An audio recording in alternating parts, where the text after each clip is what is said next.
सह प्रचार प्रमुख हैं। आपका केंद्र चंडीगढ़ है। आदरणीय श्री नरेंद्र ठाकुर जी, आप भी संघ के अखिल भारतीय सह प्रचार प्रमुख है। आपका केंद्र दिल्ली है। मंच पर विराजमान आदरणीय श्री सुनील जी अंबेकर, आप संघ के अखिल भारतीय प्रचार प्रमुख हैं। आपका केंद्र भाग्यनगर हैदराबाद है। आज की इस पत्रकार वार्ता में हम सबको जो संबोधित करने वाले हैं, पत्रकार वार्ता को, मान्यवर श्री दत्तात्रेय जी होसबले, आप मूलतः कर्नाटक से हैं और राष्ट्रीय स्वयंसेवक संघ के माननीय सर कार्यवाह के दायित्व पर हैं। आज अपने से बातचीत करेंगे। सभी को नमस्कार। पिछले 3 दिन से आप में से लगभग सभी अथवा अधिक बंधु भगिनी इस परिसर में संघ के प्रतिनिधि सभा के भिन्न भिन्न जानकारी आप प्राप्त कर ही रहे हैं। यह आनंद का विषय है कि इस परिसर में संघ के अखिल भारतीय प्रतिनिधि सभा का अधिवेशन अथवा बैठक दूसरी बार हो रही है। 4 साल पहले इसी परिसर में देश भर के कार्यकर्ता आए थे। संघ की पद्धति में अखिल भारतीय प्रतिनिधि सभा 3 वर्ष के लिए निर्वाचित और नियुक्त होते। कुछ इसमें चुनाव के जाते हैं, कुछ नियुक्त होकर आते हैं। तो ऐसे इस बार 1487 अपेक्षित थे। उपस्थिति की जनसंख्या मैं बताऊंगा अभी थोड़ा समय में। तो देश भर के कार्यकर्ता इसमें संघ के 46 प्रांत है, 46, उन सभी से यहाँ आए थे। तो हर वर्ष होने वाले अखिल भारतीय अधिवेशन में कार्यक्रम क्या होते हैं इसके बारे में आपको इससे पूर्व अपने प्रचार विभाग के सभी कार्यकर्ता और सह सरकार विभाग श्री मुकुंद जी पहले दिन ही बताए हैं। आप सभी ने कई विषयों के संदर्भ में जानकारी ले ली है। संघ के कार्य विस्तार और इस वर्ष विशेष जो बार बार आप लोगों को बताया ही है, संघ के 100 वर्ष पूर्ण होने पर शताब्दी वर्ष के कार्यक्रम को विशेष रूप से हमने विचार किया था। हमने संगठनात्मक दृष्टि से 2 बातें विचार की थी। समाज के दृष्टि से 3 बातें हमने विचार की। एक संगठनात्मक दृष्टि से, यानी विद इन द ऑर्गेनाइजेशन संघ कार्य के विस्तार। देश भर में भौगोलिक क्षेत्र में जितने भी हैं वहाँ संघ के शाखा अथवा साप्ताहिक मिलन, नित्य के शाखा अथवा मिलन, यह अधिक होने के लिए हमने पिछले वर्षों में प्रयत्न किया है। उसका परिणाम भी मिला है। पिछले वर्षों से अभी संख्यात्मक दृष्टि से पहले दिन ही बताया है, मैं शायद उसको रिपीट ही कर रहा हूँ। मानिए 88,949 शाखा 55,683 स्थानों पर, 55,683 स्थानों पर है। स्थान का अर्थ हमारे यहाँ संघ में ग्रामीण क्षेत्र में एक गांव है, एक आता है, उसको न्याय पंचायत कहते हैं। उत्तर प्रदेश में अलग अलग प्रांतों में अलग अलग उसके शासकीय नामकरण है। हमने स्थान ऐसे तय किया। नगरीय क्षेत्र में 10,000 से 12,000 के सामान्यतः एक बस्ती। तो नगर जो है उसके अंदर आते हैं, नगर के अंदर बस्ती आती है। हमने एक नगर, वो 30,000, 50,000, 1,00,000, 5,00,000 हो सकते हैं, तो ऐसे सामान्यतः जो निगम है, कॉरपोरेशंस हैं, उसमें 5 लाख के औसत आबादी देश भर में अलग अलग प्रकार है, उसको हम महानगर मानते हैं। हमारे दृष्टि से कम 50 शाखाएं हैं, उसके बाद ही उसको महानगर मानते हैं। जनसंख्या एक उसके मापदंड है ही, लेकिन शाखा भी 50 से अधिक शाखा है तो महानगर मानना, उसके अंदर नगर आते हैं।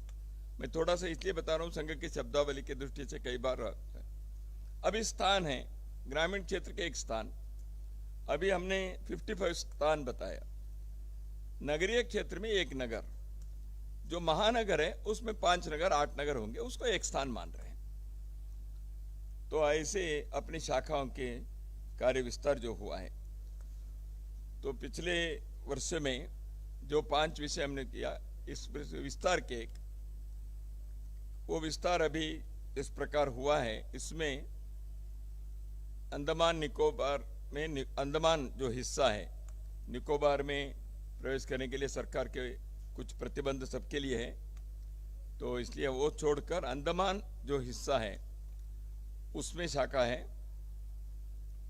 अरुणाचल में, लेह में, तो दूर के सीमावर्ती क्षेत्र में तो संघ की शाखाएं हैं। तो इसके साथ साथ दुर्गम क्षेत्र जिसको कहते हैं, कई बार जनजाति क्षेत्र है वगैरह, वहां भी संघ की शाखाएं विस्तार हो गई हैं। हम इस कार्य को और भी जारी रखेंगे, क्योंकि संघ की एक शाखा होती है नहीं, संगठन के दृष्टि से एक स्थान ज्यादा हो गया, इतना हमारे कहना नहीं है।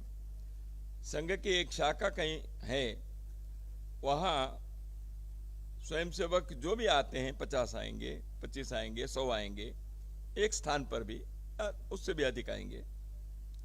इतने लोग देश के पूरा एकात्म दृष्टि से देखने वाले लोग होंगे, क्योंकि संघ के स्वयंसेवक वो किसी एक प्रांत के भाषा के दृष्टि से, कोई एक प्रांत है, तमिलनाडु है या आंध्र है, अभी तो तेलुगु 2 हो गए प्रांत, वो केवल वहां तक सीमित सोचता नहीं है।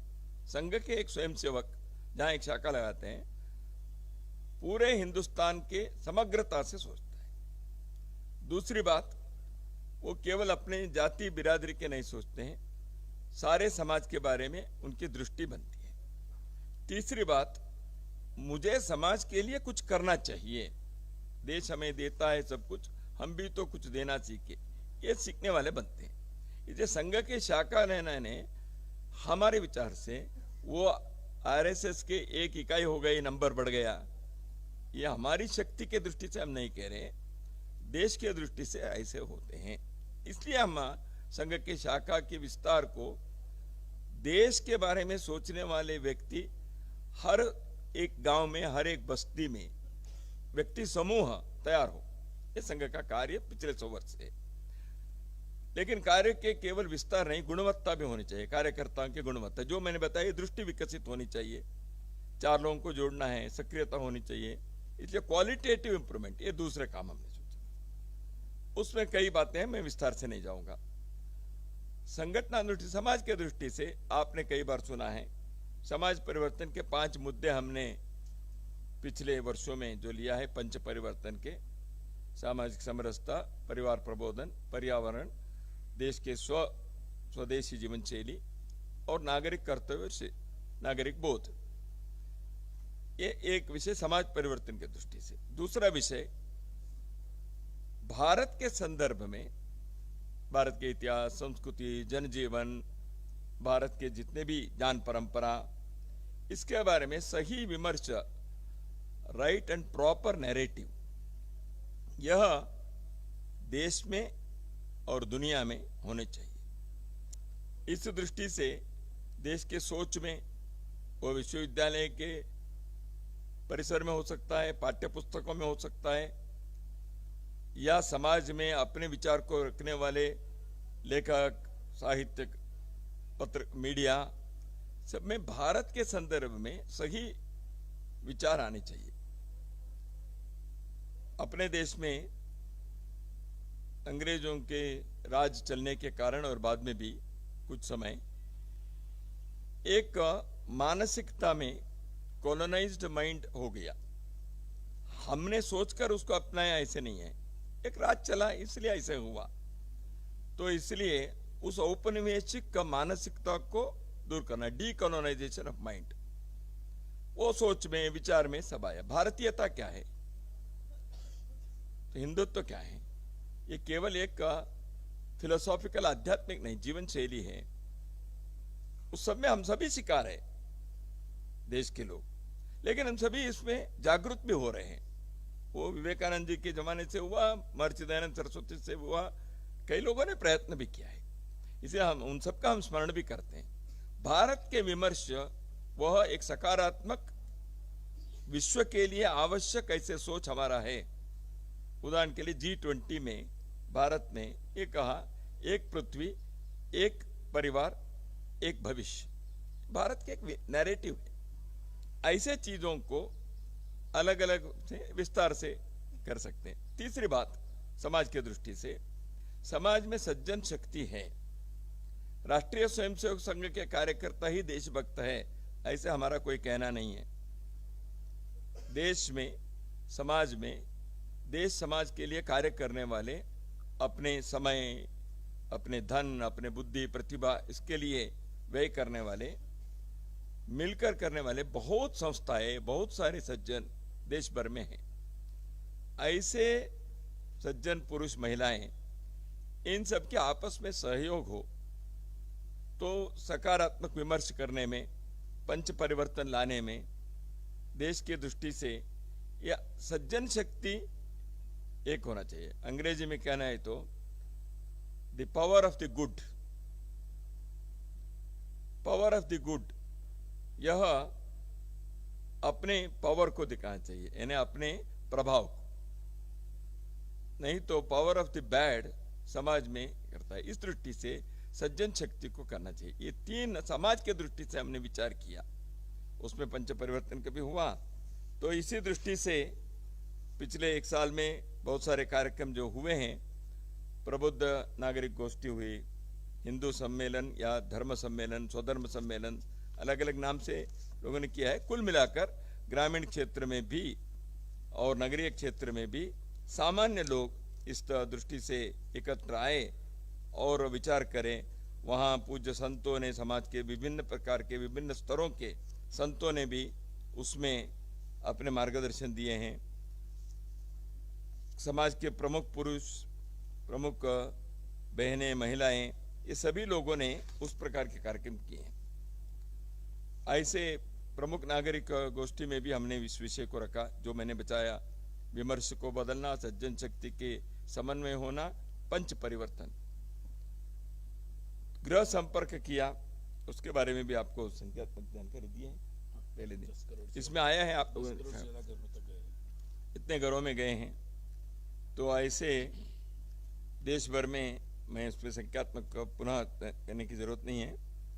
तो ऐसे अपने कार्यकर्ताओं ने गृह संपर्क भी किया।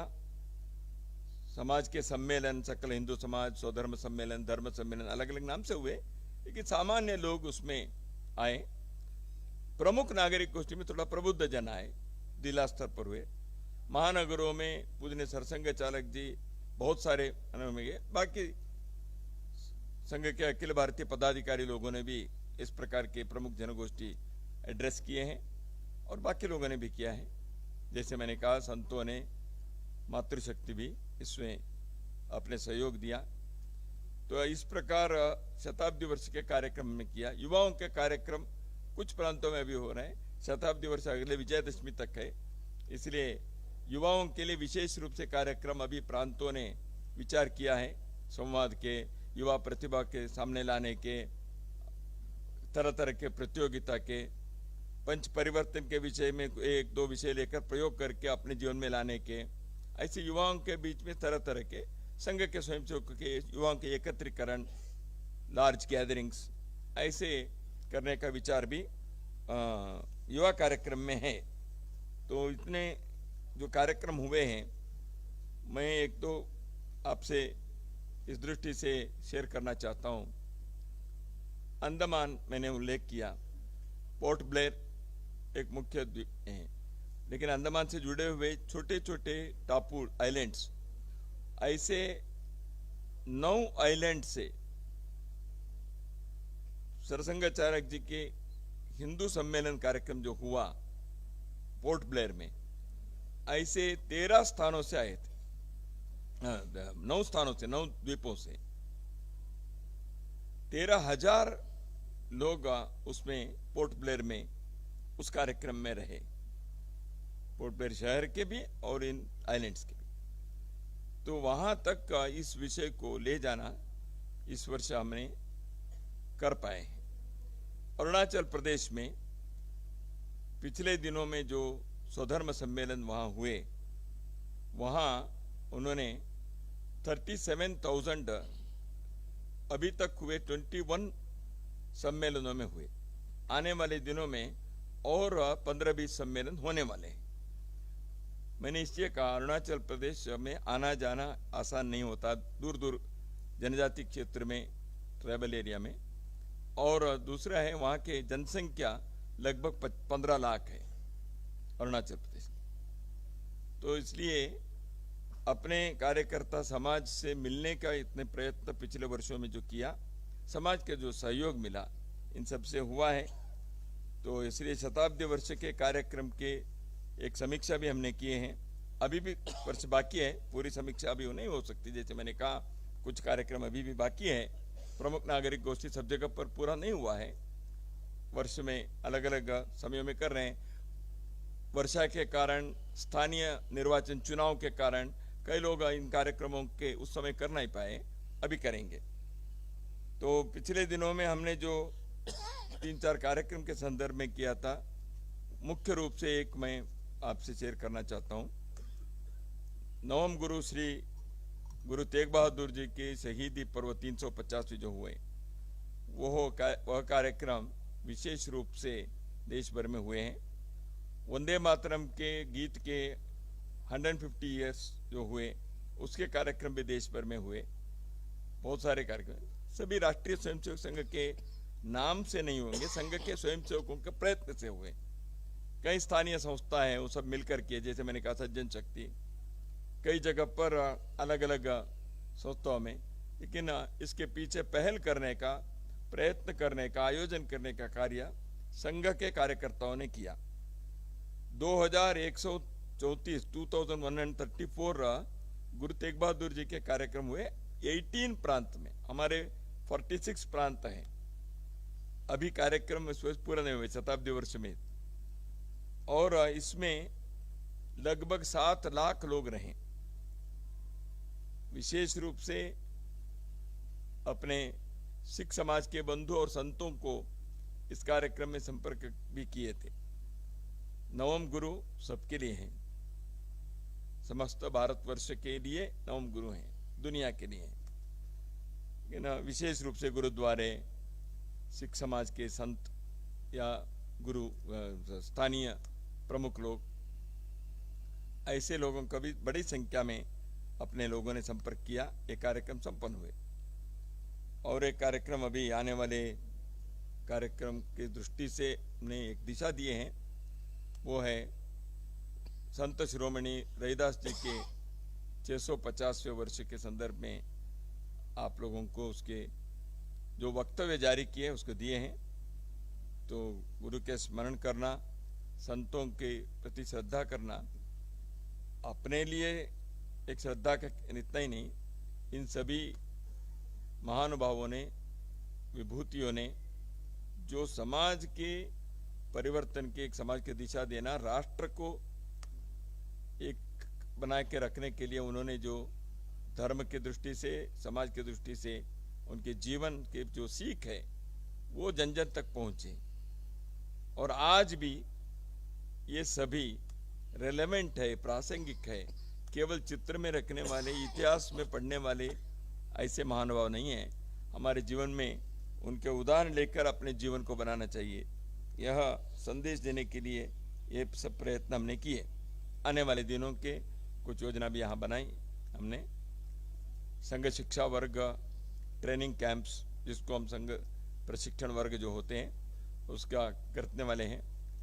आने वाले दिनों में 63 ऐसे वर्ग देश भर में होंगे। क्षेत्र के स्तर पर 11 होंगे। नागपुर में एक अखिल भारतीय वर्ग होगा। ऐसे 75 प्रशिक्षण वर्ग, कुछ 15 दिन के होते हैं, कुछ 21 दिन के होते हैं। संघ के कार्यकर्ता विकास वर्ग, संघ शिक्षा वर्ग, ऐसे नाम से हम कहते हैं इसको। उसमें संघ के स्वयंसेवक अपने कार्यकर्ता के नाते भूमिका संगठन की दृष्टि से, समाज की दृष्टि से, इस विषय में हमारे प्रशिक्षण रहता है। वो सामान्यतः अप्रैल से लेकर जून तक होने वाले हैं। उसकी योजना हमने बनाई है। संघ के स्वयंसेवक समाज की दृष्टि से गो सेवा, ग्राम विकास, इन विषयों को भी विचार करते हैं। इस दृष्टि से भी कार्य के कुछ योजना बनाई हमने। आने वाले दिनों में, उदाहरण के लिए मैं कहता हूँ, एक उदाहरण, ज़्यादा समय में संबोधन नहीं होता, आपके प्रश्न भी होंगे।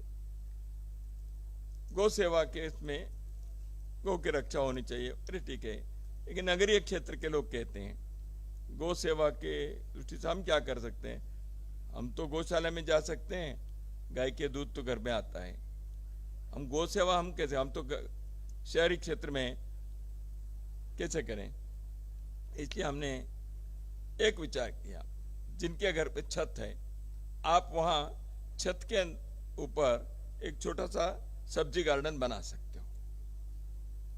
उस सब्जी गार्डन के लिए गोबर, गोमूत्र जो देसी है, उसका आप उपयोग कर सकते हो। आप इस प्रकार से उसके लिए सहायता कर सकते हो। तो देश भर में कई स्थानों पर सैकड़ों लोगों ने इस विषय को फॉलो किया। अपने घर के सब्जी छत पर भी लगाओ, और हम गाय तो पालन नहीं कर रहे हैं, लेकिन गोबर गोमूत्र का उपयोग करके कर सकते हैं। ऐसे अपने कार्यकर्ता, हरित घर, पर्यावरण की दृष्टि से, तो आप अपने घर में पॉलीथीन का उपयोग कम करो, पानी बचाओ, पक्षी के लिए करो। ऐसे 5-6 मुद्दे हमने बताए। हरित घर यानी क्या है? तो ऐसे आचरण व्यवहार में सामान्य लोग अपने अपने घर परिवार में, अपने वर्क प्लेसेस में, विद्यालयों में करने वाले कामों को देना चाहिए। ये संघ की का इस दृष्टि से विचार करके हमने किया। आने वाले दिनों में ये सारे विषय हैं। अगले वर्ष के हमारे वार्षिक का कैलेंडर हमने बनाई है। जैसे मैंने कहा, विजयदशमी तक तो है, उसके बाद के प्रवास वगैरह किया है। तो आप लोग 3 दिन से इन सारे विषयों को दे रहे हैं, तो इसलिए मैं राष्ट्रीय स्वयंसेवक संघ की तरफ से आप सभी को हृदय से धन्यवाद देता हूं। आपके सहयोग हमेशा ऐसे रहें, ऐसे प्रार्थना करता हूं। आपके कुछ प्रश्न हैं तो उसके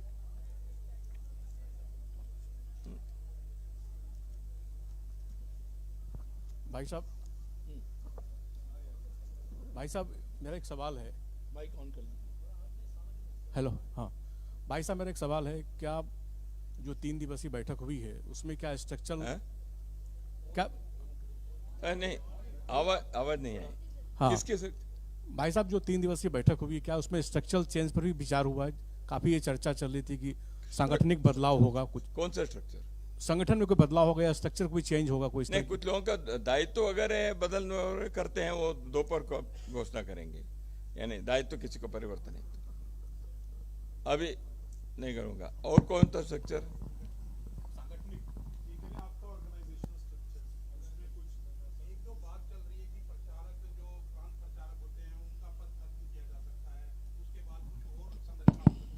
इस तरह का कुछ तय हुआ है? दायित्व में